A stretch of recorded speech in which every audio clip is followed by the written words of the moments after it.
ஏன்டா மித்தியாரி ஏன்டா ஏன்டா சந்தையில காலுக்குள்ள பொச்சுக்குள்ள டப்பா வாங்கிட்டு வந்தாங்க. அது ஏன்டாப்பா அது ஏன்டாப்பா பொச்சுக்கு எந்திரிக்காதாடி சாப்பிடல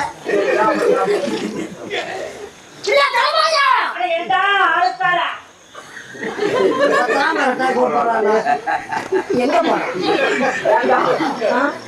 அப்படி சொன்னா ஏன்டா ஆள் தராதா? அட எங்கூட ஆள் மாதா ஜாஸ்தி. அந்த ஆள் அவுத்துட்டு ஓடுது ஆளுக்காரா. அந்த ஆட்டை புடிச்சு கட்டு நீ வேலைக்கார பையனை சொல்றான்.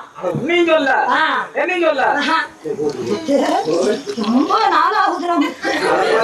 நீங்க நீ தின்னு கொடுத்தா சாப்பிடுறேன். சாப்பிடுறேன் பார்க்கும்போது தெரியும்.